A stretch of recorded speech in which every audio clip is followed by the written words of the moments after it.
range. So the covers we're going to look at, that's what we look at now, covering. How do I get something between that hand coming at me or that foot coming at me or whatever's coming at me, yeah, to protect myself, you know, to lessen the damage it's going to do to me maybe, or stop the damage it's going to do to me. Got to manage our expectations on this. You've got to think that getting something in the way of it is first and foremost ambitious, isn't it? At that speed, when something's going to come at you that fast, holy shit. If you go into that defensive game, the only problem with that is, I'm going to get through to you. If you're teaching the defensive game first, as in cover your head, etc, etc, etc, sometimes though, if you can't cover your head because of your physical stature, you know, if you're a 100-pound female with fucking arms like that, for instance, against someone's the size of you think that's like trying to take cover in an empty room, isn't it? What are you going to hide behind? You might as well get on the gun.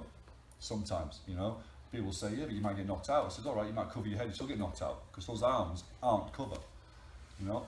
So what my thing of this is that we concentrate on the offense, but yeah, if we can cover, we will cover. You know, there's no point in getting hit if you don't have to get hit, but I won't sacrifice covering for attacking that guy. Because I know ultimately you win fights by knocking guys out or knocking them down or hitting guys or putting stuff on them. You do not win fights by defending. If people say, yeah, we defend first and then but you might not get past the defending part, is all I'm saying. Okay. So the defending we're going to look at, the concept of covering has to be something ridiculously quick. It has to be something that's quite generic. You are not going to be covering incoming punches and picking them out and fucking stopping them. You know, you see guys doing these kind of blocks. That's all very well when you're working with a partner in a room like this and you're moving around and you're practicing blocking and stuff. No one's throwing a really hard punch that's going to try and take you out. No one's really trying to beat you that much, yeah? And you know it, part of the drill, you're looking for the hands coming at you and you're doing all this. You're not getting that quick sucker punch from bad breath range, all right?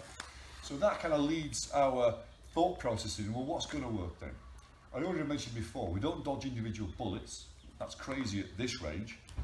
We put up big shields and hide behind them. So we want to think about then a concept of covering rather than a particular shape or position to be in. The concept of covering is going to be you put the biggest, most durable thing you have available in between the threat and the target. If you do that, you're covered, aren't you? Okay. So we've got to think of it this way around though. The biggest, most durable thing between the threat and the target. Now we have to be careful that we don't put something up and then somehow move. So we still think we've got it up, but it's no longer between the threat and the target. That'll become more apparent when we look at this, what we're actually going to do. Now the thing we're going to look at, I say we don't obsess about shapes and stuff, but sometimes certain shapes are optimal for it. Very classic one, we're going to look at covering the side of the head, wrapping our arm around our head. Yeah? You want to try and get quite deep on this hand, so it's not up here. Because up here, can you see my ear? You can see half my fucking head, can't you? Yeah? Fist hits that, because don't forget, we ain't wearing boxing gloves, you know? Both of us aren't wearing boxing gloves. Wearing boxing gloves, you've got a lot more cover, haven't you? I put my arms like that, that's my whole frontage.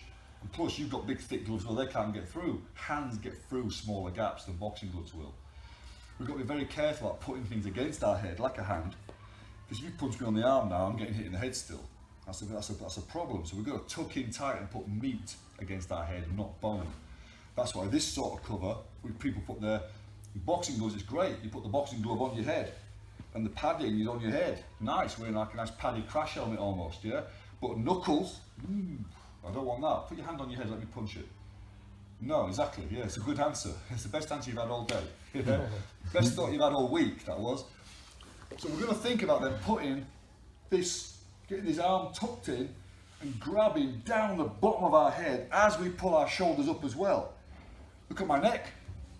Now you see it, now you don't. That's what we want, don't we? We want that kind of shoulders up, head down, chin down, looking at the guy through your eyebrows. So we're getting that curled over neck position. So if we do get hit, the shot goes down the spine, not across the spine. And we're going to try and get deep into that. We're going to get all this meat to the side of our head. Now you see how I've got that elbow? If I'm square to you, Jeremy, in the moment, I want to get that elbow in slightly. All right, so if any straight shots are likely to catch on that as well. Okay, not so much though that you start to see the back of my head if it was a swinging blow. That's important. That's when that's when you think you've got a shield up, but then you move the shield. So you're wide open on the side, yeah? That's going to be the classic position we're going to go to. Some people like to put that up and put that in as well.